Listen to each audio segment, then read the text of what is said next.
সকলকে আমার আন্তরিক প্রীতি, শুভেচ্ছা ও ভালোবাসা জানিয়ে আমি আজকের নতুন একটা ইউনিটের দিশা তোমাদের সামনে দেখানোর জন্য হাজির হয়েছি।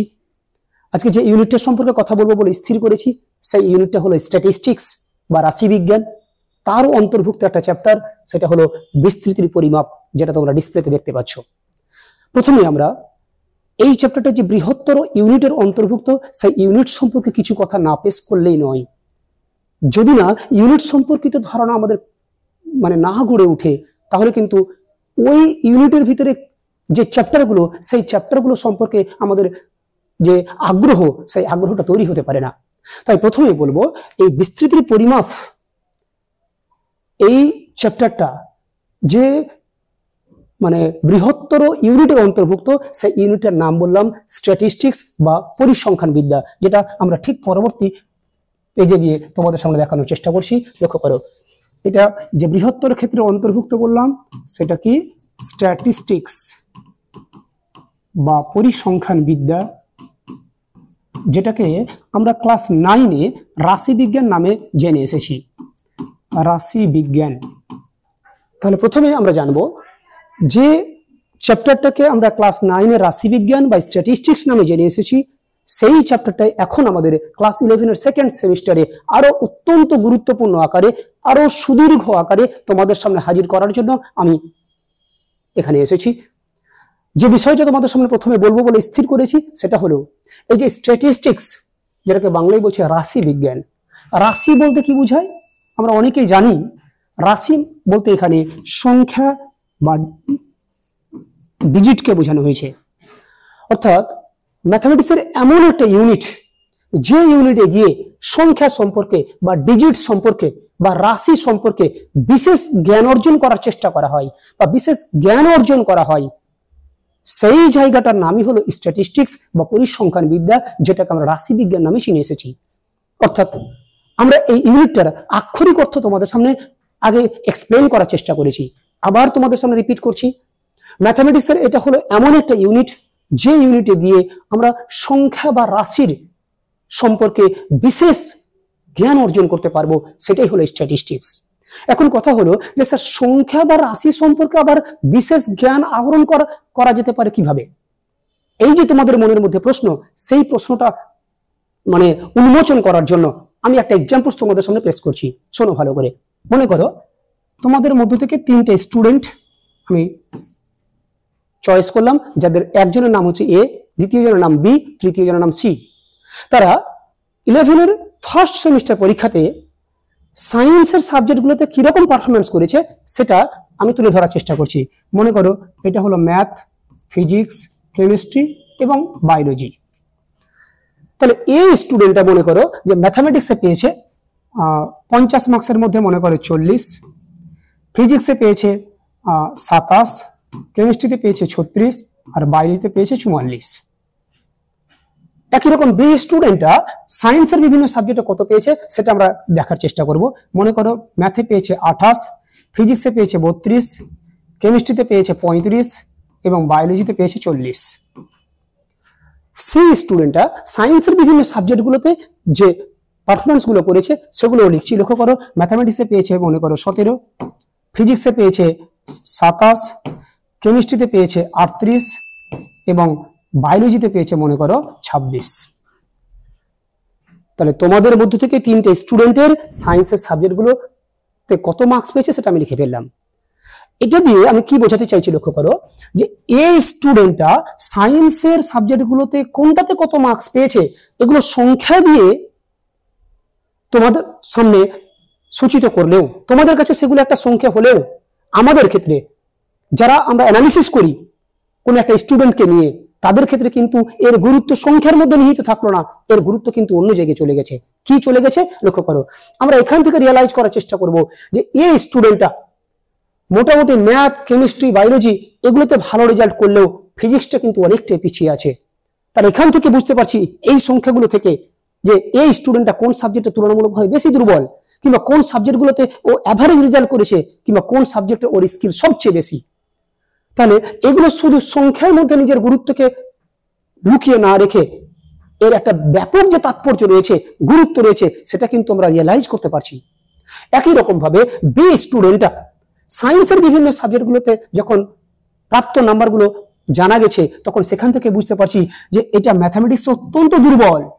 সায়েন্সের অন্যান্য যে সাবজেক্টগুলো সেগুলোতে অ্যাভারেজ থাকলেও ওখান থেকেও অনেকটা দুর্বল। তাহলে ম্যাথামেটিক্সকে মানে অন্যান্য সাবজেক্টের সমপরিমাণ যদি করতে হয়, কিংবা আরো যদি বেটার রেজাল্ট করাতে হয়, তাহলে ওকে কতগুলো রিমেডিয়াল ক্লাস দিতে হবে, কিভাবে ওকে রিকভার করাতে হবে, সেই প্রচেষ্টা কিন্তু আমাদের মধ্যে এবং করেসপন্ডিং স্টুডেন্টসের মধ্যে থাকা উচিত। তাহলে এই যে তোমাদের সামনে সংখ্যাগুলো নিয়ে ইনফরমেশন দেওয়ার চেষ্টা করছি, সেক্ষেত্রে সংখ্যাগুলোর তাৎপর্য শুধু সংখ্যার মধ্যে আবদ্ধ নেই। সংখ্যাগুলো তার তাৎপর্যকে আরো ব্যাপক আকারে প্রকাশ করার চেষ্টা করেছে। কোন সাবজেক্টে সে বেশি দক্ষ, কোন সাবজেক্টে তুলনামূলকভাবে আরো রিমিডিয়াল ক্লাস দরকার, কোন সাবজেক্টে মোটামুটি তার অ্যাভারেজ রেজাল্ট হয়েছে, অর্থাৎ মানে মোটামুটি একটা মানে গড় পড়তা মাপের দক্ষতা তৈরি হয়েছে, সমস্ত কিছু কিন্তু আমরা এখান থেকে বুঝতে পারবো। তাহলে যে জায়গাতে এসে আমরা মানে কোন সংখ্যা সম্পর্কে বিশেষ জ্ঞান অর্জন করলাম বা করব, সেই জায়গাটার নামই আমরা বলছি কি স্ট্যাটিস্টিক্স বা পরিসংখ্যান বিদ্যা।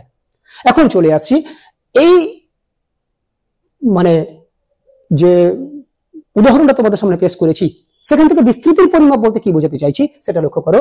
যে এই স্টুডেন্টটা সায়েন্সের 4টা সাবজেক্টে কত মার্কস পেয়েছে সবাই আমরা দেখতে পাচ্ছি। আমি চাইছি ওই স্টুডেন্টটা গড়ে কত মার্কস পেয়েছে। এটা জানার জন্য আমরা সকলেই জানি এই 4টা প্রাপ্ত নাম্বারকে যোগ করে আমরা 4 দিয়ে ভাগ করে দেব। যদি করি তাহলে কি ঘটবে লক্ষ্য করো। 4 আর 6 10 আর 7 17, 17 7 হাতের 1, 5 3 8 10 14, 147 নাম্বার পেয়েছে। তাহলে 147 কে যেহেতু 4টা সাবজেক্ট আছে 4 দিয়ে ভাগ করে দিলাম, তাহলে মোটামুটি কত হবে লক্ষ্য করো। 3 4 12, 2 27, তার মানে 4 6 24, এটা প্রায় 36 মার্কস দিলাম। তাহলে এই স্টুডেন্টটা গড়ে কত মার্কস পেয়েছে সেটা দেখলাম 36। এই যে গড় নাম্বার, এই গড় নাম্বার থেকে প্রত্যেকটা সাবজেক্টের প্রাপ্ত নাম্বারটা কত দূর পর্যন্ত বিস্তৃত, অর্থাৎ কতটা ডিফারেন্স রয়েছে। যেমন গড় থেকে এর ডিফারেন্স হচ্ছে 4, গড় থেকে এর ডিফারেন্সটা হচ্ছে 9, গড় থেকে এর ডিফারেন্সটা টোটালি নেই, গড় থেকে এর ডিফারেন্সটা হচ্ছে 8। অর্থাৎ আমরা যেটা দেখতে পাচ্ছি সেটা হলো যে ওই স্টুডেন্টটা তার গড় নাম্বার থেকে মানে তার যে প্রাপ্ত মার্কস গুলো বিভিন্ন সাবজেক্টে সেটা কতদূর বিস্তৃত বা কত দূরত্ব অবস্থান করছে, সেটা আমরা যে চ্যাপ্টার থেকে পরিমাপ করতে পারবো বা করার চেষ্টা করব, সেই চ্যাপ্টারটার নামই হলো বিস্তৃতির পরিমাপ। আর ওই বিস্তৃতিটাই আমরা এখানে পরিমাপ করব। তাহলে আশা করি বুঝতে পারছো যে বিস্তৃতির পরিমাপ বলতে কি বোঝানো হয়েছে। এখানে বিস্তৃতি বলতে ডিফারেন্স, পার্থক্য। কি থেকে পার্থক্য? তাদের যে গড় মান, সেই গড় মান থেকে প্রাপ্ত সাবজেক্টগুলিতে মার্কসের যে ডিফারেন্স, সেই ডিফারেন্সটাই এখানে বিস্তৃতি আকারে দেখানো হয়েছে, আর সেটাই আমরা এখানে পরিমাপ করব। এবার চলে আসি, দুটো বিষয় তোমাদের সামনে ক্লিয়ার করা হয়েছে। যে বিস্তৃতি পরিমাপ চ্যাপ্টারটা যে বৃহত্তর ইউনিটের অন্তর্ভুক্ত, যেটাকে আমি ইংরেজিতে বলেছি স্ট্যাটিস্টিক্স, বাংলাতে পরিসংখ্যান বিদ্যা বা রাশি বিজ্ঞান, যেটাকে আমরা ক্লাস 9-এও শিখেছিলাম। সেই জিনিসটা আলোচিত বিষয় কি সেটা বলেছি। তারপরে বলেছি যে এই চ্যাপ্টারের যে হেডিং বিস্তৃতি পরিমাপ, সেইখানে বিস্তৃতি পরিমাপ বলতে কি বোঝানো হয়েছে সেটা উইথ এক্সাম্পল তোমাদের সামনে প্রদর্শন করার চেষ্টা করেছি। এরপরে নেক্সট প্যারামিটার আমরা চলে যাচ্ছি, লক্ষ্য করো। হেই, যদি তুমিও তোমার এক্সাম প্রিপারেশন অনেক সহজ করে তুলতে চাও, তাহলে ডেসক্রিপশন বক্সের লিংক থেকে এলিট অ্যাপটি ডাউনলোড করে নাও। সেখানে তুমি প্রতিটি টপিকের ভিডিও লেকচার, স্টাডি ম্যাটেরিয়ালস এবং নোটস, কোয়েশ্চেন অ্যান্সারের সলিউশন, অডিও বুকস এবং বোর্ডের যাবতীয় ইম্পর্টেন্ট আপডেট পেয়ে যাবে। তাই অ্যাপটি ডাউনলোড করতে ভুলো না। তো চলো আবার টপিকে ফিরে যাই। বিস্তৃতি যে পরিমাপ করব আমরা, সেই পরিমাপের কি কি পদ্ধতি রয়েছে। বিস্তৃতিকে পরিমাপ করার জন্য মানে বেশ কয়েকটা পদ্ধতি থাকলেও আমাদের সিলেবাসে মাত্র দুটো পদ্ধতি আছে। একটা পদ্ধতি হচ্ছে গড় পার্থক্য, আর একটা হচ্ছে সমক পার্থক্য। গড় পার্থক্যটাকে ইংরেজিতে বলা হয় মেন ডিভিয়েশন, সংক্ষেপে সেটাকে এমডি বলে চিহ্নিত করব। আর এটা হচ্ছে সমক পার্থক্য, যেটার একাধিক নাম আমরা বইয়ের মধ্যে কিংবা বিভিন্ন টেস্ট পেপারে দেখেছি। সমস্ত নামগুলো আমরা লিখে ফেলেছি, লক্ষ্য করো। সমক পার্থক্য যে কথা, প্রমাণ পার্থক্য ও সেম কথাকে সূচিত করে। ওই জিনিসটাকে আবার কোনো কোনো বইয়ে আদর্শ বিচ্যুতি কিংবা কোনো কোনো টেস্ট পেপারে আমরা প্রমাণ বিচ্যুতি লিখতে দেখেছি। তাহলে সব কটাকে ইংরেজিতে বলা হয় স্ট্যান্ডার্ড ডিভিয়েশন, যেটাকে সংক্ষেপে আমরা এসডি পড়বো। আমাদের সিলেবাসে বিস্তৃতির পরিমাপ করার জন্য দুটো লিগ্যাল পদ্ধতি রয়েছে, সেই পদ্ধতি দুটোই তোমাদের সামনে এখানে দেখানো হয়েছে। পরীক্ষায় সাধারণত এই দুটো পদ্ধতির মধ্যে একটা পদ্ধতি আসে। আমরা আগে এই গড় পার্থক্য নিয়ে আলোচনা করব, তার পরবর্তী ক্লাসে তখন সমক পার্থক্য নিয়ে তোমাদের সামনে আলোচনা হাজির করব। এখন গড় পার্থক্য নিয়ে আমরা ধ্যান দেওয়ার চেষ্টা করছি। লক্ষ্য করো, এই যে গড় পার্থক্য বিস্তৃতির পরিমাপ করার একটা মাধ্যম, সেই গড় পার্থক্য বের করতে গেলে আমাদের দুটো আলাদা আলাদা ওয়ে রয়েছে, দুটো আলাদা আলাদা রাস্তা রয়েছে, দুটো আলাদা আলাদা মাধ্যম বা ভায়া আছে। কি কি ভায়া আছে? প্রথম ভায়াটা হলো আমরা মধ্যক বা যৌগিক গড় থেকে গড় পার্থক্যের মান বের করতে পারি, আবার মধ্যমা বা মিডিয়াম থেকেও আমরা গড় পার্থক্যের মানটা পরিমাপ করতে পারবো। তাহলে পরীক্ষার সময় কোন পদ্ধতিতে আমরা গড় পার্থক্যের মান বের করবো স্যার, এটা স্পষ্ট করে কোশ্চেনে বলা থাকবে। হয়তো বলে দেবে যে মধ্যক বা যৌগিক গড়ের সাপেক্ষে গড় পার্থক্য পরিমাপ করো, কিংবা বলে দেবে মধ্যমার সাপেক্ষে বিস্তৃতির মানে পরিমাপ করার যে প্রথম পদ্ধতি গড় পার্থক্য তার মানটা বের করো। অর্থাৎ বিস্তৃতির পরিমাপ করতে গিয়ে প্রথম যে লিগ্যাল পদ্ধতি, যেটার নাম বলেছিলাম গড় পার্থক্য, সেটা বের করার জন্য দুটো আলাদা আলাদা ভায়া আছে। প্রথম ভায়াটার নাম কি বললাম? যৌগিক গড় বা মধ্যকের সাপেক্ষে। দ্বিতীয় ভায়াটা বললাম কি? মধ্যমার সাপেক্ষে। এখন এই যে মধ্যক বা যৌগিক গড়, এটা বের করার উপায়টা কি স্যার, সেটা নিয়ে তোমাদের সামনে দীর্ঘ আলোচনা করব। আবার মধ্যমা বের করার উপায় কি স্যার, সেটা নিয়েও আমরা দীর্ঘ আলোচনা করব। যদিও প্রাথমিক কিছু আলোচনা আমরা ক্লাস 9-এ শিখেছি, কিন্তু ওই ধারণা তোমার মধ্যে থাক আর না থাক, আমরা ওইটা নিয়ে পড়ে থাকবো না। আমরা এখন জোর দেওয়ার চেষ্টা করব যে তোমার ধারণা টোটালি ওই সম্পর্কিত নেই, এটা ধরে নিয়েই আমরা মধ্যক এবং মধ্যমা তোমাদের সামনে বের করার চেষ্টা করব। এখন চলে আসি, এই যে মধ্যক কিংবা মধ্যমা বের করব, আগে এইটার উপরে গুরুত্ব দেওয়ার চেষ্টা করছি। দেখো, যে মধ্যক যে বের করব, মধ্যক বের করার অনেক ফর্মুলা আছে, কিন্তু তার মধ্যে যে জায়গাটা আমাদের একান্তই বোঝা দরকার, সেটা হলো বিভিন্ন শ্রেণীর ক্ষেত্রে মধ্যক বের করতে হয়। শ্রেণী কি জিনিস স্যার? আমি একটা কথা বলি, যে তোমরা যারা এখন আমার এই ক্লাসটি দেখছো, মনে করো তোমরা একসঙ্গে 50 জন স্টুডেন্ট আছো। ওই 50 জন স্টুডেন্ট ফার্স্ট সেমিস্টারের সায়েন্সের সাবজেক্টগুলোতে কিংবা টোটাল সব সাবজেক্ট মিলিয়ে বেস্ট 5-এ কে কত মার্কস পেয়েছো সেটা তোমরা সকলে জানো, কিন্তু দেখা গেল আমি জানি না। কোনো একদিন তোমাদের এইরকমই একটা ক্লাসে এসছি, ক্লাসে এসে আমি জিজ্ঞাসা করছি তোমরা ফার্স্ট সেমিস্টারে কে কত নাম্বার পেয়েছো। এই যে তোমরা কোনো একটা পার্টিকুলার পরীক্ষায় কে কত নাম্বার পেয়েছো, এই বিষয়টা আমরা জানতে পারি তিনটে ভিন্ন ভিন্ন পদ্ধতিতে। কিরকম পদ্ধতি? প্রথম পদ্ধতিটা হচ্ছে আমি একে একে জনে জনে জিজ্ঞাসা করতে পারি যে বলো তুমি কত নাম্বার পেয়েছো, পাশের জন কত পেয়েছো, তার পাশের জন কত পেয়েছো। অর্থাৎ একজন একজন করে কে কত নাম্বার পেয়েছো সেটা আমি জানতে পারি, এটা একটা জানার মাধ্যম। দ্বিতীয় একটা মাধ্যম হচ্ছে যে তোমাদের মধ্যে কে কত নাম্বার পেয়েছো সেটা জনে জনে জিজ্ঞাসা না করে আমি এরকম ভাবে জিজ্ঞাসা করছি, আচ্ছা তোমাদের পরীক্ষা তো 50 মার্কসের মধ্যে হয়েছিল, তাহলে বলো তো 50-এ 50 কে পেয়েছো। দেখা গেল 50-এ 50 কেউ পায়নি, তখন কেউ হাত তুলো না। কিন্তু এরকম যদি হয় 50-এ 50 পেয়েছে এরকম স্টুডেন্ট 3 জন আছে, তখন 3 জন এরকম করে হাত তুলবে যে স্যার আমরা 50 পেয়েছি। তাহলে লক্ষ্য করো 50 নাম্বার যে 3 জন পেয়েছে তাদের মার্কস জানার জন্য আমাকে 3 বার জিজ্ঞাসা করতে হয়নি, একবার জিজ্ঞাসা করেছি যে 50 নাম্বার কে পেয়েছো, সঙ্গে সঙ্গে 3 জন ফিডব্যাক পেয়ে গেলাম। আবার তারপরে জিজ্ঞাসা করলাম আচ্ছা তোমাদের মধ্যে 40 নাম্বার কে পেয়েছো বলো তো, দেখা গেল 40 নাম্বার পেয়েছে 7 জন, তাহলে সঙ্গে সঙ্গে 7 জন হাত তুলে নিল। তাহলে আমাকে 7 জন স্টুডেন্টকে 7 বার জিজ্ঞাসা করতে হলো না, একবার জিজ্ঞাসা করে কিন্তু হয়ে গেল। তাহলে এটা একটা মাধ্যম যেখানে কোনো একটা নাম্বার, কোনো একটা সংখ্যা কতজনের ক্ষেত্রে ঘটেছে, কতজন পেয়েছে সেটা জানার চেষ্টা করা হয়। প্রকৃতপক্ষে কোনো একটা সংখ্যা যতবার ঘটে, অর্থাৎ 50 নাম্বারটা যতজন স্টুডেন্ট পেয়েছে, যদি 3 জন পেয়ে থাকে তাহলে বলা হয় 50 সংখ্যাটার পরিসংখ্যা হলো 3।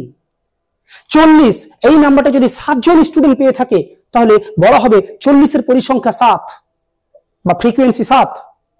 তাহলে এটা একটা মাধ্যম যেখানে অতি কম পরিশ্রম করে আমি তোমাদের প্রাপ্ত নাম্বারগুলো জানতে পারি। তাহলে এটা একটা শ্রেণী হলো। 3 নম্বর শ্রেণী আর একটা হচ্ছে যে তোমাদের মধ্যে যে স্টুডেন্টস গুলো রয়েছে তাদের নাম্বারগুলো আরো একটা সহজ উপায় জানতে পারা যায়। সেটা কি?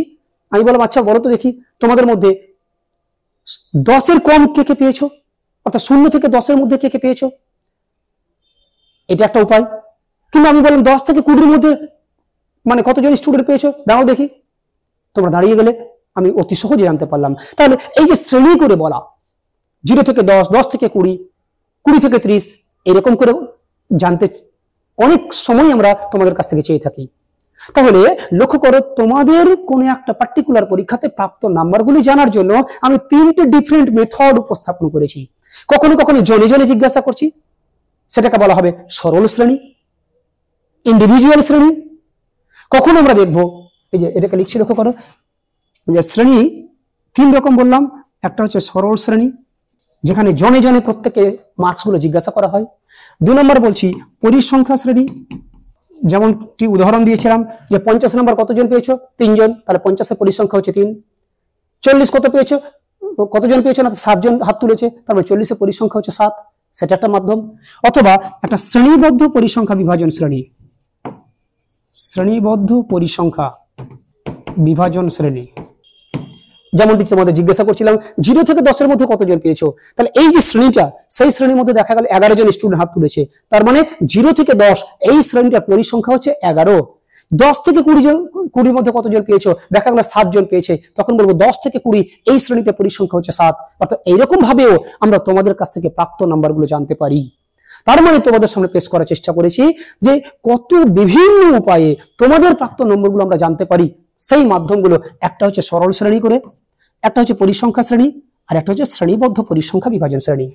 এখন এই প্রত্যেকটি শ্রেণীর ক্ষেত্রে আমরা আগে মধ্যক বের করার ফর্মুলাগুলি জেনে নেব।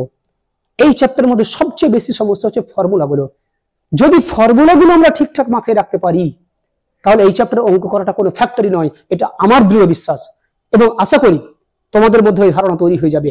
তোমরা ফর্মুলাগুলোর দিকে দেখে ঘাবড়িয়ে না গিয়ে অত্যন্ত সাহসিকতার সঙ্গে চ্যাপ্টারটা শিখবো, এই মনোবল নিয়ে যদি তোমরা আমার এই ভিডিওটা দেখো, তাহলে আশা করি বিস্তৃতি পরিমাপ থেকে যে কোনো অঙ্ক আসুক তার স্মুথ সমাধান করতে পারবে। তাহলে লক্ষ্য করো, এবার চলে আসবো নেক্সট এপিসোডে। বিভিন্ন শ্রেণীর ক্ষেত্রে মধ্যক নির্ণয়ের সূত্রাবলী। শ্রেণীগুলো কি কি বললাম? বিভিন্ন শ্রেণী বলতে এখানে 3 রকম শ্রেণী উপস্থাপন করেছি। একটা দেখালাম সরল শ্রেণী, পরিসংখ্যা শ্রেণী এবং সর্বোপরি শ্রেণীবদ্ধ পরিসংখ্যা বিভাজন শ্রেণী। এখন প্রথমে চলে আসবো সরল শ্রেণীর ক্ষেত্রে। এই যে লক্ষ্য করো, সরল শ্রেণীর ক্ষেত্রে মধ্যক বের করার ফর্মুলা। আসলে মধ্যক বা যেটাকে আরো একটা বাংলা নামে সূচিত করা হয় সেটা হলো যৌগিক গড়, যেটাকে এক্স বার এই সিম্বল দিয়ে রিপ্রেজেন্ট করা হয়। তাহলে সরল শ্রেণীর ক্ষেত্রে মধ্যক বের করার যে ফর্মুলা, আমাদের সিলেবাসে 2টো ফর্মুলা আছে, 2 রকম ফর্মুলা আছে। আমি 2 রকমের ফর্মুলা তোমাদের জন্য দেখিয়েছি, কিন্তু তোমাদের পক্ষে যদি অত্যন্ত ভারী হয় যে স্যার একই শ্রেণীর ক্ষেত্রে একাধিক ফর্মুলা আমরা শিখবো না বা মনে রাখতে আমাদের কষ্ট হবে, তাদের ক্ষেত্রে বলবো তোমরা জাস্ট একটি ফর্মুলা মনে রাখো, সেটা হলো প্রথম ফর্মুলাটা। প্রথম ফর্মুলাটা কি? X bar is equal to summation over x by n. অর্থাৎ সরল শ্রেণীর ক্ষেত্রে, আমার সাথে সাথে প্যারালাল ভাবে শোনার চেষ্টা করো, সরল শ্রেণীর ক্ষেত্রে এক্স বার বা যৌগিক গড় বা মিন বের করা ফর্মুলাটা কি? Summation over x. সামেশন মানে যোগফল। কার যোগফল? এক্স গুলোর যোগফল। অর্থাৎ যাদের মধ্যক বের করতে বলেছে, যাদের যৌগিক গড় বের করতে বলেছে, সব কটার যোগফল বা সামেশন বাই এন। এন বলতে নাম্বার অফ আইটেমস, কতগুলি মানে পদের, কতগুলি সংখ্যার মধ্যক আমাকে বের করতে হবে, সেই সংখ্যাটা এন দিয়ে সূচিত করা হয়। আমরা যদি মনে করি পরেরটা করবো না, শুধুমাত্র এই ফর্মুলাটা আমরা মুখস্থ করে নেব, তাহলেই আমাদের মানে এখানকার যত প্রবলেম, সব প্রবলেম সমাধান করার কাজ হয়ে যাবে। আর যদি মনে করি যে না আমরা একাধিক ফর্মুলা মুখস্থ করতে পারবো, তাহলে ক্যালকুলেশন আমাদের সহজ থেকে আরো সহজতর হয়ে যাবে, এটাই ফ্যাসিলিটি। কিন্তু অঙ্ক হবে না এটা কিন্তু নয়, প্রথম ফর্মুলাটা দিয়েও সব অঙ্ক হবে, আবার 2টো ফর্মুলা যদি মনে রাখতে পারো তাহলে তবু সব প্রবলেমের সমাধান হবে। ফারাকটা হচ্ছে এটাতে হয়তো ক্যালকুলেশন তুলনামূলকভাবে কম হবে, এটাতে একই সমানই হবে কিন্তু সংখ্যাগুলো হয়তো একটু বড় বড় আসবে, এইটুকুই ফারাক। কিন্তু তারপরে আমি তোমাদের সামনে বলবো, যেহেতু ফর্মুলা অনেকগুলো আছে, তাই প্রথম ফর্মুলাটার দিকে গুরুত্ব আরোপ করার চেষ্টা করো। সরল শ্রেণীর ক্ষেত্রে x bar is equal to summation over x by n. তারপরে আমরা দ্বিতীয় যে শ্রেণী পরিসংখ্যা বিভাজন শ্রেণী, তার ক্ষেত্রে যৌগিক গড় বের করার ফর্মুলা বলবো। দেখো পরিসংখ্যা বিভাজন শ্রেণীর ক্ষেত্রে এক্স বার বের করার ফর্মুলা এখানেও দুটো দেখিয়েছি, কিন্তু আমরা প্রথমটার উপরে গুরুত্ব দেওয়ার চেষ্টা করব। X bar is equal to summation over f x by n. এর আগে ওই এন লিখেছিলাম, এখানেও এন লিখেছি। ফারাকটা কি? এর আগে ছিল স্মল এন, এখন হলো ক্যাপিটাল এন। পরিসংখ্যা বিভাজন শ্রেণীর ক্ষেত্রে ক্যাপিটাল এন যেটা দিয়ে সূচিত করা হয়েছে সেটা অ্যাকচুয়ালি সামেশন অফ এফ কে সূচিত করে। এফ মানে ফ্রিকোয়েন্সি, এখানে এফ বলতে ফ্রিকোয়েন্সি কে বোঝানো হয়েছে। ফ্রিকোয়েন্সি বাংলায় যেটাকে বলা হয় পরিসংখ্যা, অর্থাৎ ওই শ্রেণীটার ক্ষেত্রে যতগুলি পরিসংখ্যা রয়েছে সবগুলির যোগফল বা সামেশন যদি করা হয় তাহলে সেটাকে আমরা ক্যাপিটাল এন দিয়ে সূচিত করব। তাহলে মধ্যক বের করা দুটো ফর্মুলা এখনই শিখে গেছি। সরল শ্রেণীর ক্ষেত্রে একরকম ফর্মুলা, সেটা ছিল কি summation over x by n. পরিসংখ্যা বিভাজন শ্রেণীর ক্ষেত্রে আরেক রকম ফর্মুলা, সেটা কি ছিল? সেটা হলো summation over f x by n. এবং আরো একটা তো শ্রেণী আছে, সেটা কি শ্রেণীবদ্ধ পরিসংখ্যা বিভাজন শ্রেণী, সেটার ক্ষেত্রেও ফর্মুলাটা একেবারে same, x bar is equal to summation over f x by n. তার মানে শ্রেণীবদ্ধ পরিসংখ্যা বিভাজন শ্রেণী আর যেটা শুধু পরিসংখ্যা বিভাজন শ্রেণী, এই দুটোর ক্ষেত্রে মধ্যক বের করা ফর্মুলা কিন্তু সেম। এখানেও summation over f x by n, এর আগেরটাতেও কিন্তু আমরা তাই দেখলাম। তাহলে তিনটে আলাদা আলাদা শ্রেণীর কথা বললেও মধ্যক বের করার জন্য দু রকম ফর্মুলা মনে রাখা দরকার। একটা হচ্ছে সরল শ্রেণীর ক্ষেত্রে summation over x by n, অর্থাৎ এফটা ছিল না আর এখানে ক্যাপিটাল এনটা স্মল এন ছিল। আর পরিসংখ্যা বিভাজন শ্রেণী এবং শ্রেণীবদ্ধ পরিসংখ্যা বিভাজন শ্রেণী, এদের ক্ষেত্রে এই দুটো শ্রেণীর ক্ষেত্রে ফর্মুলা একরকমই, সেটাকে x bar is equal to summation over f x by n.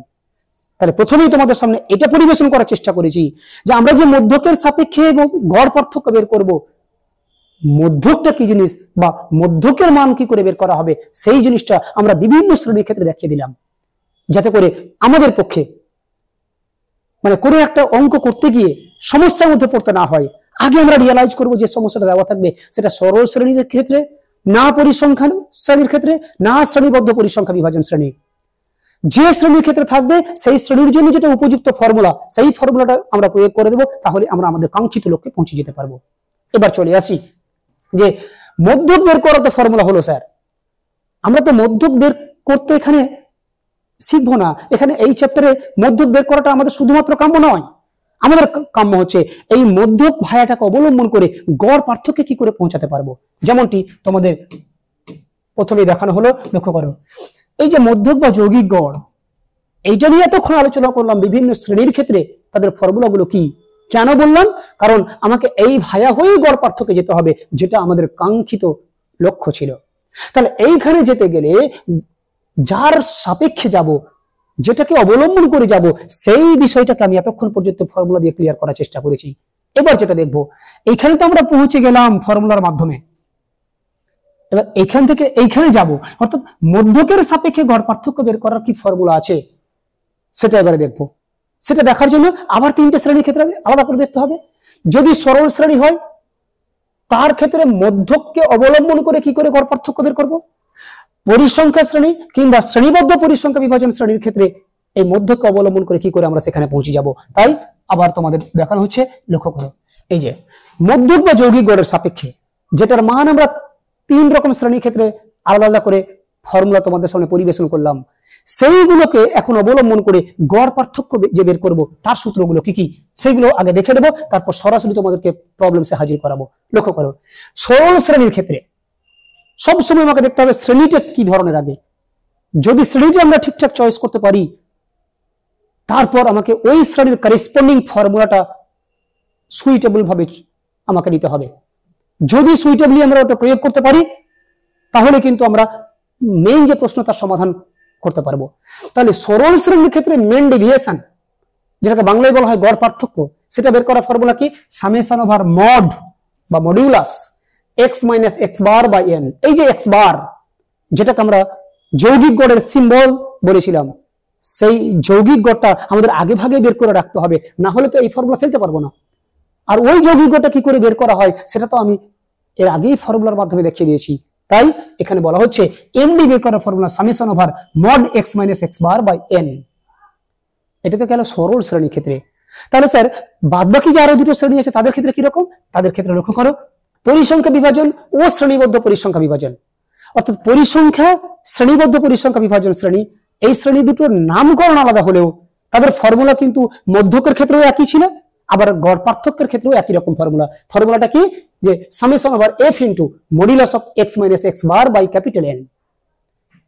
অর্থাৎ শ্রেণীগুলো আলাদা, দুটো আলাদা আলাদা শ্রেণী, কিন্তু তাদের ক্ষেত্রে ফর্মুলা আমরা মধ্যক যখন বের করি তখন সেম ছিল, আবার যখন গড় পার্থক্য বের করছি তাদের ক্ষেত্রেও সেম। সেটা কি? Summation over f into modulus x minus x bar by N.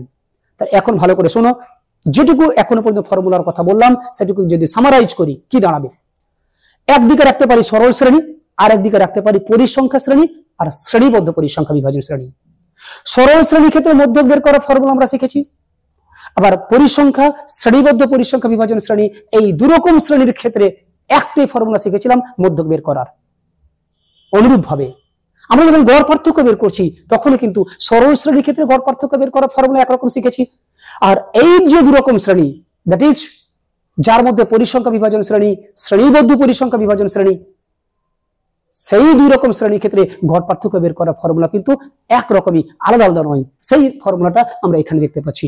Total বিষয় আমি সামারাইজ করে তোমাদের সামনে পরিবেশন করেছি। এরপরে সরাসরি অঙ্কের মাধ্যমে এতগুলো বিভিন্ন ফর্মুলাকে কি করে ইউটিলাইজ করতে হয় সেটা আমি তোমাদের সামনে দেখাবো। খুব ভালো করে ধৈর্য ধরে লক্ষ্য করো।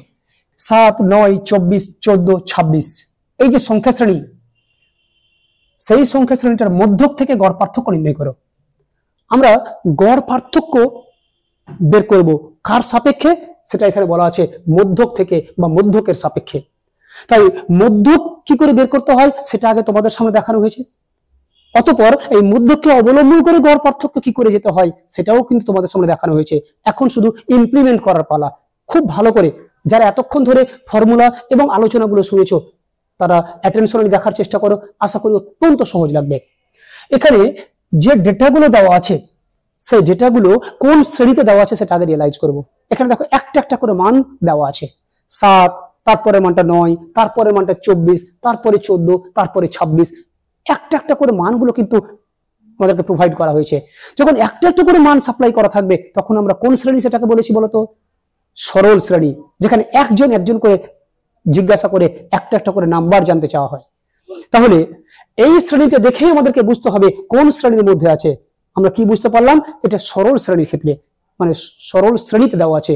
তাহলে প্রথমে দেখবো এই সরল শ্রেণীর ক্ষেত্রে মধ্যক বের করা ফর্মুলাটা কি, এইটা আগে বের করার চেষ্টা করব। লক্ষ্য করো, এই সরল শ্রেণীর ক্ষেত্রে যে শ্রেণীগুলো বা সংখ্যাগুলো দেওয়া আছে সেই সংখ্যাগুলো আমি এক্স বলে চিহ্নিত করলাম। দ্যাট ইজ এক্স মানে হচ্ছে এই সংখ্যাগুলো। তবে এই যে সংখ্যাগুলো দেওয়া আছে এগুলোকে যদি আমরা একটা নির্দিষ্ট ক্রমে সাজিয়ে দিই, that is either ascending order or descending order, মানে ঊর্ধ্বক্রমে কিংবা অধক্রমে যদি সাজিয়ে নিই তাহলে আমাদের ক্যালকুলেশনটা সহজ হবে, দেখতে ভালো লাগবে। কিন্তু এটা ম্যান্ডেটরি নিয়ম নয় যে সেটাকে একেবারে কোনো না কোনো ক্রমে সাজাতেই হবে, এটা নয়। এটা আমাদের ক্যালকুলেশনকে সহজ করার জন্য বা আমাদের অঙ্কটা স্মুথলি করার জন্য মানে টেকনিকের কথা বললাম। তাহলে আমি একটা নির্দিষ্ট অর্ডারে সাজিয়ে নিচ্ছি। লক্ষ্য করো, 7, তারপরে 9, তারপরে 14, তারপরে 24, তারপরে 26। আমি পরপর এরকম করে লিখে ফেললাম। অর্থাৎ যে ডেটাগুলো দেওয়া থাকবে সেই ডেটাগুলোকে এক্স দিয়ে চিহ্নিত করলাম। এরপর এই যে সরল শ্রেণী, সেই সরল শ্রেণীর ক্ষেত্রে মধ্যক বের করার ফর্মুলা কি বলেছি সেটা এবার লিখবো। যে সরল শ্রেণীর ক্ষেত্রে মধ্যক দ্যাট ইজ এক্স বার বের করার ফর্মুলা ছিল, যদি তোমরা ফর্মুলা মুখস্থ রাখো তাহলে বুঝতে পারবে, summation over x by n. এটাই কিন্তু আমরা শিখেছিলাম। তোমরা লক্ষ্য করো, এই যে সরল শ্রেণীর ক্ষেত্রে মধ্যক বের করার formula x bar is equal to summation over x by n. আমি ওই ফর্মুলাটা লিখে ফেললাম। তাহলে এবারে চলে আসছি, লক্ষ্য করো, x bar is equal to summation over x by n. তাহলে এক্স কি জিনিস বলেছি? এক্স হচ্ছে যে ডেটাগুলো বা যে সংখ্যাগুলো প্রোভাইড করা আছে তাদের সামেশন মানে যোগফল। তাহলে এই লাইনটাতে এসে আমরা যোগ করে ফেলবো। দেখো, সামেশন ওভার এক্স যোগ করছি। দেখো তো, 6 আর 4 10, আর 4 14, 14 আর 9 23, আর 7 30 শূন্য, হাতে 3, 2 5, 7 8, তাহলে পড়ে থাকলো 80। তাহলে সবকটা সংখ্যাকে যদি যোগ করি তাহলে যোগফলটা আমরা কত পেলাম? এই যে সামেশন অফ এক্স এর জায়গায় লিখলাম 80 বাই এন। এন মানে বলেছিলাম কতগুলি আইটেম বা কতগুলি সংখ্যা এখানে দেওয়া আছে। লক্ষ্য করো, 1 2 3 4 5টা, তাহলে এন এর মান হচ্ছে 5। তাহলে 80 কে 5 দিয়ে ভাগ করলে কত পাবো? না তো 16। তাহলে সরল শ্রেণীর ক্ষেত্রে আমরা একদম অতি সহজে যেভাবে ছোটবেলায় গড় বের করতে শিখেছিলাম সেই পদ্ধতিটা অবলম্বন করে যৌগিক গড় বা মধ্যকের মান বের করলাম। যেই মধ্যকের মান বের করা হয়ে গেল, এবার বলছে মধ্যক থেকে গড় পার্থক্য। তাহলে মধ্যক থেকে গড় পার্থক্য বের করার ফর্মুলা কি ছিল সেটা আমরা আগে মনে করার চেষ্টা করব। যে মধ্যক থেকে গড় পার্থক্য বের করার ফর্মুলা সরল শ্রেণীর ক্ষেত্রে ছিল যে md = summation over modulus x - x bar by n। এটাই ছিল, লক্ষ্য করো, আমরা তোমাদের সামনে দেখাচ্ছি তাহলে বুঝতে পারবে। সরল শ্রেণীর ক্ষেত্রে মধ্যকের সাপেক্ষে যৌগিক গড় বের করার formula md = summation over modulus x - x bar by n। আমরা সেটাই কিন্তু লিখেছি, এই যে md = summation over mod x - x bar by n। এবার ওই ফর্মুলাটা যদি আমরা মনে রাখতে পারি, ওই ওরিয়েন্টেড কাজ এখানে করব, তাহলে আমরা আমাদের রেজাল্ট পেয়ে যাব। লক্ষ্য করে কি কাজ করছি, এই যে মডুলাস অফ x - x বার, সেই কাজটা এখানে লিখছি, modulus of x - x bar = mod x - x বারের মান কত পেয়েছি লক্ষ্য করো, 16 লিখলাম, তার মডুলাস। এটা একটা কলাম করব। তাহলে এই কলামটা কিভাবে তৈরি করছি লক্ষ্য করো, প্রথমে x এর জায়গায় প্রথম মানটা বসাবো 7। ভালো করে যদি দেখো তাহলে অবশ্যই বুঝতে পারবে, খুব সহজ এই চ্যাপ্টারটা। x এর মান 7 এখানে বসালাম, তাহলে 7 - 16 মানে কত হলো, প্রত্যেকে আমরা বলতে পারবো -9। তাহলে মোডের ভিতরে -9, যেহেতু মোড আছে ওর ভিতরে প্লাসই থাক মাইনাসই থাক সবসময় পজিটিভ ভ্যালুটা বেরোবে, তার মানে এটা হলো 9। দ্বিতীয় মানটা বের করার জন্য x এর মান কত বসাবো, 9 - 16 মানে -7, তার মোড আছে তাই এখানে +7 লিখে দিলাম। x এর মান এবারে 14 বসাবো, 14 - 16 কত, -2, -2 এর মোড কত না তো 2। তারপরে 24 বসাবো, 24 - 16 মানে কত, 8, 8 এর মোড তো 8ই হয়। সর্বোপরি x এর মান যখন 26 বসাবো, 26 - 16 মানে কত, 10, 10 এর মোড মানে 10ই হবে। তাহলে কি হলো লক্ষ্য করো, এই যে x - x বারের মডুলাস, এটা কিন্তু বের করার কাজ আমাদের কমপ্লিট। তারপরে কি দরকার আমাদের, তাদের যোগফল বা সামেশন। তাহলে এখানে সামেশন করব, লক্ষ্য করো, সামেশন ওভার x - x বার এর মডুলাস। তাহলে যোগ করছি দেখো, 9 আর 7 16 আর 2 18 আর 8 26, 6 হাতে 2 আর এখানে 3 হয়ে গেল, লক্ষ্য করো। তাহলে উপরে যেটা চেয়েছিল summation over modulus x - x বার, তার মানটা আমরা পেয়ে গেছি। এবার ওই ফর্মুলাতে ফেলে দেবো, অতএব md = এটা ফর্মুলা, উপরের মানটা কত পেলাম না তো 36, নিচের মানটা n এর মান কত বলেছিলাম, n মানে কতগুলি আইটেম দেওয়া আছে, 1 2 3 4 5, 5 দিয়ে ভাগ করে দিলাম। তাহলে কত পাবো, আমরা যদি ভাগ করি তাহলে রেজাল্ট পেয়ে যাবো। তাহলে কত হবে দেখো, 5 7 35, 1 তারপর 0.0 5 2 10, 7.2।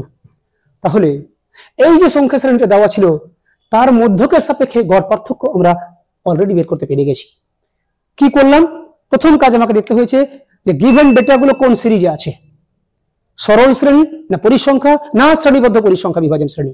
যে শ্রেণীর ক্ষেত্রে আছে সেই শ্রেণীর ক্ষেত্রে মধ্যক বের করার ফর্মুলা প্রয়োগ করে আগে মধ্যকটা বের করলাম। যেই ফর্মুলা দিয়ে মধ্যক বেরিয়ে গেছে তখন দেখলাম ওই করেসপন্ডিং শ্রেণীতে মানে সরল শ্রেণীতে গড় পার্থক্য বের করার ফর্মুলাটা কি সেটা লিখে রাখবো, এবং ওই ফর্মুলাতে যা যা ওয়ান্টিং আছে, যা যা কোয়েরি আছে, সব জিনিসগুলো আমরা এখানে কলাম ওয়াইজ তৈরি করার চেষ্টা করব, দিয়ে ওই ফর্মুলাতে ফেলে দেবো, আমরা গড় পার্থক্য এর মান মধ্যকের সাপেক্ষে সম্পূর্ণরূপে বের করতে পেরে যাব। এটা গেল সরল শ্রেণীর ক্ষেত্রে। তাহলে আমাদের মনের মধ্যে প্রশ্ন যাচ্ছে, স্যার যদি পরিসংখ্যা বিভাজন শ্রেণীর ক্ষেত্রে হয় তাহলে ফর্মুলাগুলো কি করে ইমপ্লিমেন্ট করতে হয় সেটাও একটা ঝলক দেখায় তোমাদের সামনে, লক্ষ্য করো। নেক্সট, পরিসংখ্যা বিভাজনটির যৌগিক গড় থেকে গড় পার্থক্য কত সেটা বের করতে বলেছে। এখানে মানে কোন স্টুডেন্ট বা কোনো একটা ক্লাসে স্টুডেন্টগুলো কে কত নাম্বার পেয়েছে সেটা দেখানো হয়েছে, যে 5 নাম্বার পেয়েছে কোন একটা পরীক্ষায়, এরকম স্টুডেন্ট হচ্ছে 4 জন। 15 নাম্বার পেয়েছে একটা পরীক্ষায়, এরকম স্টুডেন্ট হচ্ছে 6 জন। ওই পরীক্ষাটাতে 25 নাম্বার পেয়েছে, এরকম স্টুডেন্ট হচ্ছে 10 জন। অর্থাৎ কোনো একটা নাম্বার যতজন স্টুডেন্ট পায় বা যতবার ঘটে সেটাকে বলা হয় ওই সংখ্যাটা পরিসংখ্যা।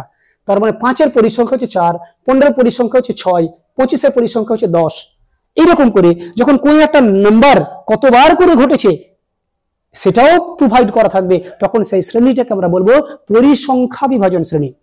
এর এক একটা ক্ষেত্রে কি শুধু একটা একটা করে মান দেওয়া ছিল, সেটা সরল শ্রেণী। কিন্তু যখন মানের সাথে সাথে ওই মানটা কতবার ঘটেছে এটাও প্রোভাইড করা থাকবে, তখন সেটাকে আমরা বলবো পরিসংখ্যা বিভাজন শ্রেণী।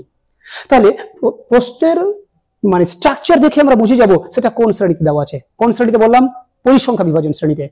এবার চলে আসি তার ক্ষেত্রে মধ্যক বের করার যেটা ফর্মুলা, সেই ফর্মুলার কাছে চলে যাব। তার আগে কি করব, যেগুলো নম্বর সেগুলোকে আমরা এক্স দিয়ে চিহ্নিত করব। এর আগের অঙ্কটাতেও আমরা ডেটাগুলোকে এক্স দিয়েছিলাম, এখানেও তাই করব। তাহলে এক্স বলতে কত আছে? 5, তারপরে 15, 25, 35, 45, 55 এবং লাস্ট অফ অল হচ্ছে 65। এই ডেটাগুলো লিখে ফেললাম। আর ওই নাম্বারগুলো যেগুলো পরিসংখ্যা, দ্যাট ইজ এফ, সেটাকে আমরা এই যে নিচে দেখতে পাচ্ছ ওই লাইনে ডেটাগুলোকে লেখার চেষ্টা করব। প্রথমটা পরিসংখ্যা 4, এমন ভাবে লিখবো যাতে সোজাসুজি হয়। যদি সোজাসুজি করতে অসুবিধা হয় তাহলে তোমরা ঘর টেনে নিতে পারো। তাহলে 4, তারপরে 6, 10, 20, আবার 10, 6, সর্বশেষে 4। তাহলে নম্বরগুলোকে এক্স দিয়ে রিপ্রেজেন্ট করেছি এবং তাদের পরিসংখ্যাগুলোকে আমরা এফ দিয়ে রিপ্রেজেন্ট করেছি। এরপর আমি বলেছি যখন এটা ডিটারমিন করার কাজ কমপ্লিট হয়ে গেছে, এটা কোন শ্রেণীতে? কোন শ্রেণীতে বললাম? পরিসংখ্যা বিভাজন শ্রেণীতে। তাহলে পরিসংখ্যা বিভাজন শ্রেণীর ক্ষেত্রে গড় বের করার ফর্মুলা কি ছিল সেটা আমরা শিখেছি, summation over f x by capital A. এটা আমরা শিখেছি। লক্ষ্য করো, পরিসংখ্যা বিভাজন শ্রেণীর ক্ষেত্রে গড় বের করার ফর্মুলা, এই যে পরিসংখ্যা বিভাজন শ্রেণীর ক্ষেত্রে গড় বের করার formula x bar is equal to কি ছিল? Summation over f x by n. N বলতে কি না, তো সামেশন অফ এফ। ওটাই আমরা এবারে প্রয়োগ করার চেষ্টা করব। লক্ষ্য করো, এই যে এনটা কি জিনিস? এনটা হচ্ছে সামেশন ওভার এফ, আর সবগুলো এফ এর যোগফলটাই হলো ক্যাপিটাল এন। তাহলে এই যে এফ, এই এফ গুলোকে আমরা যোগ করব, যেটাকে আমরা বললাম এন বা সামেশন ওভার এফ। যদি যোগ করি দেখো 4 আর 6 10, আর 16 আর 4 20, 0 হাতে 2, তাহলে 3, 5 আর 1 6। তাহলে ক্যাপিটাল এন এর মান পেয়ে গেছি আমরা 60। উপরে দরকার কি? এই যে ক্যাপিটাল এন তো হয়ে গেল, এফ এক্স দরকার আগে। তাহলে এই যে এফ আর এই যে এক্স আমরা গুণ যদি করে দিই তাহলে এফ এক্স পেয়ে যাব। তাহলে গুণ করছি, লক্ষ্য করো, 4 5 20, 6 15 90, 25 10 250, 35 20 700, 45 10 450, তারপরে 6 55 6 50 300 5 6 30 মানে 330, তারপরে 4 65 4 6 24 মানে 240 আর 4 5 20 260। এই যে লক্ষ্য করো, আমরা এফ গণিত এক্স কেন করলাম? যেহেতু ফর্মুলাতে এফ এক্স দরকার। তাহলে এফ এক্সটা কি করে পেলাম? এক্স এর কালাম আর এফ এর কালামগুলোকে গুণ করে এটা আমরা পেয়েছি, যেটা আমরা আশা করি সবাই করতে পারবো গুণফলটা। যখন এফ এক্স বেরিয়ে গেছে, কিন্তু একটা জিনিস খেয়াল রাখবে, যখন আমরা ক্যালকুলেশন গুলো করছি যাতে বিন্দু পরিমাণ ভুল না হয়ে যায়। একটা ডেটা ভুল হয়ে গেলে পুরো সিস্টেমটা গন্ডগোল হয়ে যাবে।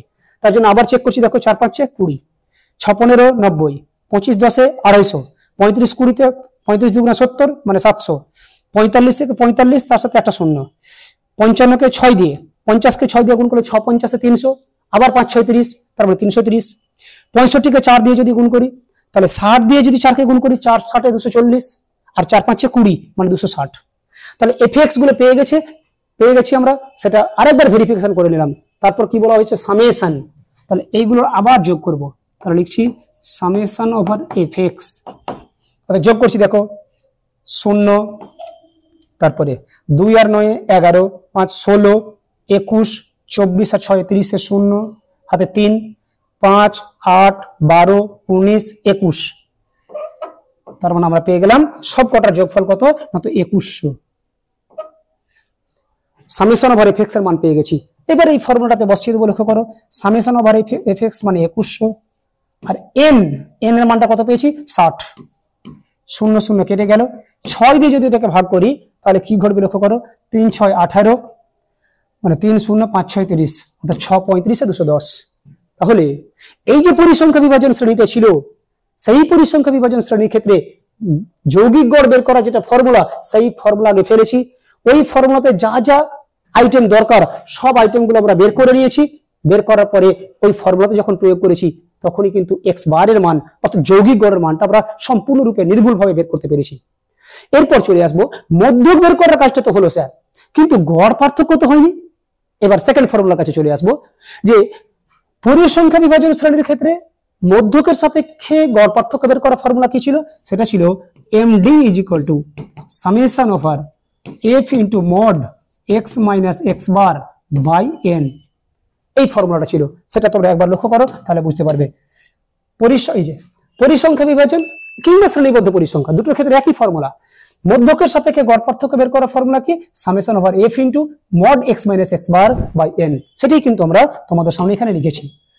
এই যে summation over mod f into mod x minus x bar by capital N। ফর্মুলাটা যখন লিখে নিয়েছি তখন আমাদের এইখানে কাজ করতে সুবিধা হয়ে যাবে। এবার কি করবো দেখো, x মাইনাস এক্স বার এর mod is equal two x minus x বারের মান কত পেয়েছি? এক্স বারের মান পেয়েছি 35, তার মড। এই কলামটা করবো দেখো। এবার এই কলামটা যখন তৈরি করব, x এর মানগুলো দরকার। x এর মান কোথেকে পাবো? এই যে x এর মান দেওয়া আছে সেখান থেকে পেয়ে যাব। তাহলে প্রথমটার জন্য x এর মান কত বসাবো? 5। 5 মাইনাস 35 কত বলো? কত? মাইনাস 30। তার মড আছে, তার মানে সবসময় পজিটিভ ভ্যালুটা বেরোবে।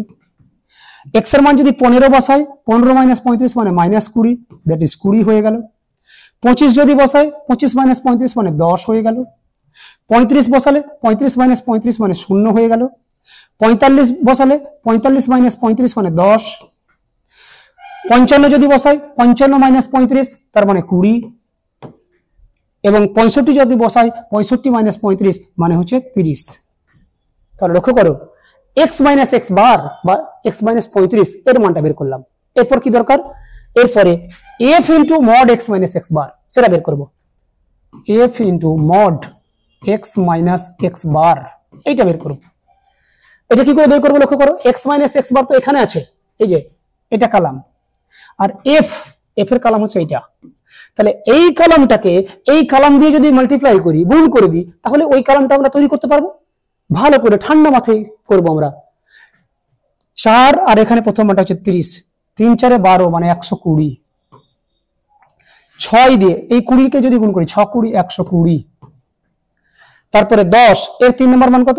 10, তাহলে 10 10 এ 100। তারপর এর 4 নম্বর মান 20, এর 4 নম্বর মান হচ্ছে 0, তাহলে 20 কে 0 দিয়ে গুণ করে দ্যাট ইজ 0। 10 এর পঞ্চম মানটা হচ্ছে 10, 10 10 এ আবার 100। তারপরে এর 6 আর এখানে আছে 20, 6 20 120। এর 4 আর এখানে আছে 30, 4 30 এ আবার 120। ব্যাস, গুণফলটা করা হয়ে গেছে। একদম ধাপে ধাপে আমরা করবো। যদি আমাদের কারো সমস্যা হয় তাহলে এরকম করে ঘর টেনে নিতে পারি, তাহলে আমাদের পক্ষে আরো সুবিধা হবে। এরপর f into mod x minus x bar সেটা কিন্তু পেয়ে গেছি, তাহলে তার সামেশন দরকার। এই যে সামেশন নেব, লক্ষ্য করো, summation over f into mod x minus x bar. যোগ করছি, লক্ষ্য করো, এটা 0, তারপর 2 আর 2 4, 2 6 আর 2 8, 1 2 3 4 5 6, তার মানে 680 পেয়ে গেছি, লক্ষ্য করো। তাহলে এবার ওই ফর্মুলার কাছে চলে যাব। অতএব md ইজ ইকুয়াল টু যেটা ফর্মুলা সেটা লিখলাম। লিখার পর উপরের মানটা কত পেলাম? 680 বাই n। n এর মানটা কত পেয়েছিলাম লক্ষ্য করো, n এর মানটা ছিল 60। এই যে 0 0 কেটে দিলাম, তাহলে কি পড়ে থাকবে বলো দেখি? এটা পড়ে থাকবে 11.33 চলতে থাকে, মানে 11.34 প্রায়। ব্যাস, আমরা পরিসংখ্যা বিভাজন শ্রেণীর ক্ষেত্রে অর্থাৎ দ্বিতীয় শ্রেণীটার ক্ষেত্রে যৌগিক গড়ের সাপেক্ষে গড় পার্থক্য কি করে বের করতে হয় সেটা একটা একটা করে তোমাদের সামনে বিস্তারিত দেখানোর চেষ্টা করলাম। এরপরে চলে আসবে আমাদের মণিকোঠায় শেষ যে প্রশ্ন, স্যার শ্রেণীবদ্ধ পরিসংখ্যা বিভাজন শ্রেণীটা দেখতে কেমন, কিংবা তার ক্ষেত্রেই বা কি করে গড় পার্থক্য বের করব। লক্ষ্য করো, এইটা যারা আমরা বুঝতে পেরেছি তারা কিন্তু শ্রেণীবদ্ধ পরিসংখ্যা বিভাজন বোঝার জন্য এক ধাপ এগিয়ে গেছি। তাই এবারে সবশেষ প্রবলেম দিয়ে আমরা আজকের আলোচনাটা কমপ্লিট করার চেষ্টা করব। সেটা কি? লক্ষ্য করে, শ্রেণী বিভাগ। 0 থেকে 10 নাম্বার বা 10 এর চেয়ে কম নাম্বার কতজন পেয়েছে? 8 জন। 10 থেকে 20 নাম্বার পেয়েছে 12 জন। এরকম করে 20 থেকে 30, 30 থেকে 40 কিংবা কে কত নাম্বার পেয়েছে সেটা দেওয়া আছে। লক্ষ্য করো, এখানে যেহেতু শ্রেণী আকারে দেওয়া আছে তাই সেটাকে আমরা বলছি শ্রেণীবদ্ধ, এবং যেহেতু প্রত্যেকটা শ্রেণীর আন্ডারে কটা করে স্টুডেন্ট আছে, কজন করে নাম্বার পেয়েছে সেটাও যেহেতু প্রোভাইড করা আছে, তাই সেটাকে বলছি পরিসংখ্যা। তাই শ্রেণীবদ্ধ পরিসংখ্যা বিভাজন শ্রেণী। তাহলে এই শ্রেণীর ক্ষেত্রে মধ্যক থেকে, যে উপরোক্ত তথ্যের মধ্যক থেকে গড় পার্থক্য নির্ণয় করো। আমরা আগে এই শ্রেণীটার ক্ষেত্রে মধ্যক বের করার চেষ্টা করব। তাহলে লক্ষ্য করো, তার আগে শ্রেণী বিভাগ যেটা দেওয়া আছে সেটাকে আমরা সিআই বলে চিহ্নিত করছি। সিআই বা ক্লাস ইন্টারভ্যাল, যেটাকে বাংলায় বলা হবে শ্রেণী বিভাগ, সেটা কি দেওয়া আছে লক্ষ্য করো, 0 to 10, 10 to 20, 20 to 30, 30 to 40, 40 to 50, 50 to 60, last of all 60 to 70। ব্যাস, শ্রেণী বিভাগ যতগুলি দেওয়া আছে সবগুলো আমরা লিখে ফেলেছি। এরপর তাদের যে পরিসংখ্যাগুলো, সেই পরিসংখ্যাগুলো আমরা লিখে ফেলবো। লক্ষ্য করো, পরিসংখ্যা কি, 8, 12, তারপরে 10, 8, 3, 2, 7। দেখো পরিসংখ্যাগুলো এখানে প্রোভাইড করা আছে, সেগুলো লিখে ফেলেছি। এবার আমাদের কাজ কি সেটা বলি। যখন শ্রেণীবদ্ধ পরিসংখ্যা বিভাজন শ্রেণী দেওয়া থাকবে, তখন আমরা প্রথমত তার মিড পয়েন্ট বা মধ্যবিন্দু বের করব এবং সেগুলোকে এক্স দিয়ে চিহ্নিত করা হবে। অর্থাৎ এই যে এর আগে সরাসরি এক্স বলা ছিল, এখানে কিন্তু সরাসরি বলা নেই, এখানে এক্স এর মান বের করতে হবে। কিভাবে না, তো এই শ্রেণীটার মধ্যবিন্দু, মধ্যবিন্দু বের করার ফর্মুলা কি, লোয়ার, এই যে শুরুতে যেটা আছে সেটাকে বলা নিম্ন সীমা বা লোয়ার লিমিট, পরেরটাকে বলা হবে ঊর্ধ্ব সীমা বা আপার লিমিট। লোয়ার আর আপার যোগ করে সেটাকে আমরা 2 দিয়ে ভাগ করে দেবো। তাহলে 0 আর 10 যোগ করলে 10, 10 কে 2 দিয়ে ভাগ করলে 5, এটা হলো এক্স এর মান। এটার ক্ষেত্রে 10 আর 20 যোগ 30, 30 কে 2 দিয়ে ভাগ করলে 15, এরকম করে পরেরটা কত তোমরা যদি যোগ করো তাহলে 25, তারপরে 35, 45, 55 এবং লাস্ট অফ অল কত পাবো না, তো 65। প্রত্যেকটার মিডল পয়েন্ট গুলো বের করতে হবে। কিভাবে বের করতে হবে বললাম, লোয়ার প্লাস আপার, যা হবে তাকে 2 দিয়ে ভাগ এবং সেটাকে এক্স দিয়ে চিহ্নিত করা হবে। এবার আমরা যদি এইটুকুটা ভুলে যাই যে শ্রেণী বিভাগটা দরকার নেই, এই যে এফ ও পেয়ে গেছি, এক্স ও পেয়ে গেছি, যেটা এর আগের পরিসংখ্যা বিভাজন শ্রেণীতে সেম টু সেম করে এলাম। এফ জানা আছে, এক্স জানা আছে, তাহলে তার ক্ষেত্রে যেভাবে এর আগে অঙ্কটা করলাম সেম একই পদ্ধতি আমরা কন্টিনিউ করব, তাহলে রেজাল্ট পেয়ে যাব। এই এফ আর এক্স পেয়ে যাওয়ার পরে এইটা আমাদের ইউজলেস হয়ে গেল, এটার আর কোনো প্রয়োজন নেই। তাহলে কি করবো এবারে, আমরা এই এফ গুলোকে যোগ করব, যেটাকে আমরা বলেছিলাম এন। তাহলে যদি যোগ করি 8 আর 2 10, 18 3 21, আর 2 23, আর সাথে 30 এর 0, হাতে 3 4 5, অর্থাৎ সব কটা যদি যোগ করি যোগফলটা আমরা পেলাম 50। এরপরে কি, যে এফ এক্স বের করবো আমরা, একটু আগে আমরা দেখেছিলাম এফ এক্স। 5 কে 8 দিয়ে গুণ করে 5 8 40, 12 কে 15 দিয়ে গুণ করলে 12 15 180, 25 কে 10 দিয়ে গুণ করলে 250, 8 কে 35 দিয়ে গুণ করলে 3 8 24 240, আর 5 8 40 মানে 280, 3 কে 45 দিয়ে গুণ করলে 135, 55 কে 2 দিয়ে গুণ করলে 110, আর 65 কে 7 দিয়ে গুণ করলে 6 7 42 420, আর 35 মানে 455। লক্ষ্য করো, আমরা গুণটা কিন্তু স্মুথলি করার চেষ্টা করব এবং ঠান্ডা মাথায় করার চেষ্টা করব। কি করলাম, 7 কে 60 দিয়ে গুণ করেছি, 6 7 42 মানে 420, আর 5 7 35, 420 আর 35 455। যদি তোমরা একবারে করতে না পারো তাহলে গুণ যেভাবে করে সেটা তোমরা খাতে করবে রাফে, তারপর এখানে করবে। তাহলে এফ এক্স যখন বেরিয়ে গেল, আমরা এই কটার যোগফল করব, সামেশন ওভার এফ এক্স। আচ্ছা যোগ করছি, দেখো 5 আর 5 এ 10 এর 0, 10 এর 0 হাতে 1, তাহলে 5 আর 8 এ 13, 18 26 29 30, আর 5 এ 35 এর 5, হাতে 3 7 8 9 11 13 14। তাহলে আমরা পেয়ে গেলাম সবকটা এফ এক্স এর যোগফল কত, 1450। এবার এক্স বার বের করার যে ফর্মুলা সেটা কি ছিল, summation over f x by n. কারণ আমরা বলেছিলাম পরিসংখ্যা বিভাজন শ্রেণী আর শ্রেণীবদ্ধ পরিসংখ্যা বিভাজন শ্রেণী, এই দুটোর ক্ষেত্রে গড় বের করার ফর্মুলা একই রকম, তাই সেটা লিখে ফেলেছি। Is equal to summation over f x কত পেলাম, 1450 বাই এন। এন এর মানটা আমরা বের করে রেখেছি কত, 50। 0 0 কেটে গেল, তাহলে 5 দিয়ে যদি ভাগ করি, 5 2 10, 4 45, 5 9 45, অর্থাৎ এক্স বারের মান আমরা পেয়ে গেলাম কত, 29 বা 29। যেই এক্স বার পেয়ে গেছি, এর পরের কাজটা কি, এক্স মাইনাস এক্স বার তার মড, এক্স মাইনাস এক্স বার মানে কত পেলাম, 29। এর একটা কলাম করব। এটা কেন বের করছি, তার কারণ আমাদের যে ফাইনাল টার্গেট মিন ডিভিয়েশন বের করা, সেটা বের করার ফর্মুলা আমরা শিখেছি summation over f into mod x minus x bar by n. এখানে আছে এক্স মাইনাস এক্স বার এর মড, তাই আমরা এক্স মাইনাস এক্স বার এর মড বের করলাম। এবার চলে আসছি এই কারণটা তৈরি করব। এক্স এর জায়গায় প্রথমে কত বসাবো 5, এই যে এক্স এর মান 5 মাইনাস 29 মানে মাইনাস 24, দ্যাট ইজ মড আছে মানে প্লাস হয়ে গেল। 15 মাইনাস 29 মানে মাইনাস 14, দ্যাট ইজ 14 হয়ে গেল। 25 মাইনাস 29 মাইনাস 4 মানে 4 হলো। 35 মাইনাস 29 মানে 6 হলো। 45 মাইনাস 29 16 হয়ে গেল। 55 মাইনাস 29 মানে 26 হয়ে গেল। সর্বোপরি 65 মাইনাস 29 মানে 36 হয়ে গেল। তাহলে সবকটা লিখে ফেললাম। এরপরে কি f into mod x minus x bar লিখছি, দেখো f into modulus of x minus x bar এর কালাম করব। তাহলে f তো দেখতে পাচ্ছি এখানে, আর mod x minus x bar এখানে দেখতে পাচ্ছি, গুণ করব 8 এর সাথে 24 এর গুণ, 8 24 192, কেন 8 20 160 আর 4 8 32 192।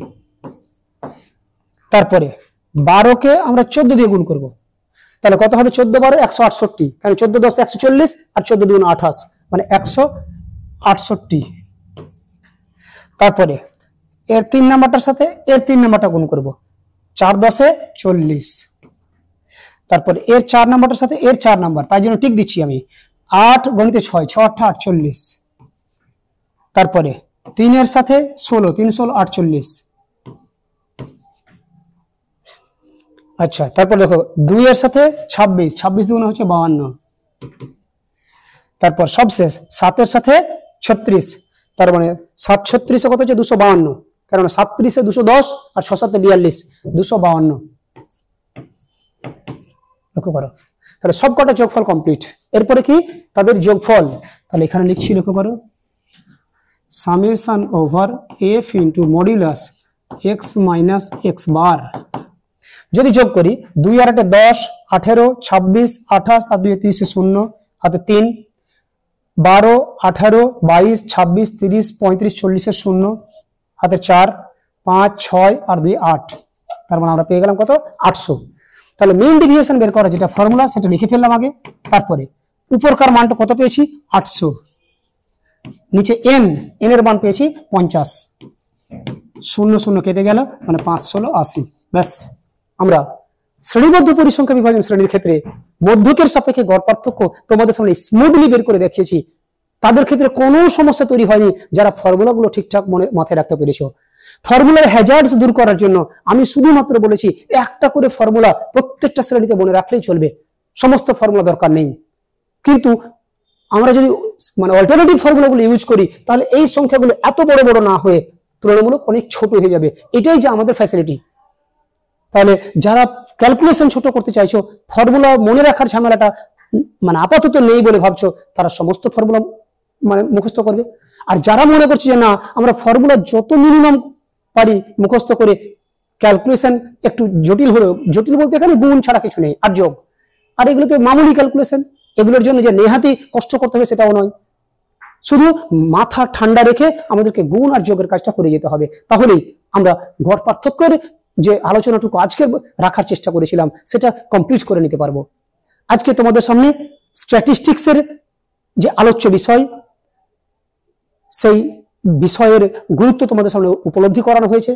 দ্বিতীয়ত সেই রাশিবিজ্ঞান চ্যাপ্টারে এসে যে বিস্তৃতির পরিমাপ, সেইটার মধ্য দিয়ে নামকরণের মধ্য দিয়ে কি অ্যাকচুয়ালি বোঝানো হয়েছে, অর্থাৎ কোন জিনিসটাকে আমরা পরিমাপ করব সেইটা তোমাদের সামনে উদাহরণ সহকারে পেশ করা হয়েছে। এবং সর্বোপরি বিভিন্ন শ্রেণীর ক্ষেত্রে মধ্যককে অবলম্বন করে যে গড় পার্থক্যে মানে পৌঁছানো যায়, সেই পৌঁছানোর রীতিগুলো আগে ফর্মুলার মাধ্যমে তারপর ক্যালকুলেশনের মাধ্যমে তোমাদের সামনে একটা একটা করে পরিবেশন করা হয়েছে। আজকে এতটুকুই। ঠিক এর পরের দিন আমরা আরো একটা যে ভায়া ছিল মধ্যমা, সেই মধ্যমাকে অবলম্বন করে কি করে গড় পার্থক্য উপনীত হতে হয় সেটা দেখানোর চেষ্টা করব। এবং তার পরবর্তী শেষ ক্লাসে আমরা সমক পার্থক্যের মান কি করে বের করতে হয় সেটা উইথ ফর্মুলা বেশ কয়েকটা এক্সাম্পলস এর মাধ্যমে তোমাদের সামনে প্র্যাকটিক্যালি দেখিয়ে এই চ্যাপ্টারটা শেষ করে দেব। আজকে এতটুকুই। সুস্থ থেকো, ভালো থেকো। এই ধরনের এডুকেশনাল ভিডিও আরও দেখতে চ্যানেলটিকে সাবস্ক্রাইব করে এলিট পরিবারের মেম্বার হয়ে যাও। Thank you so much and always remember, knowledge worth sharing.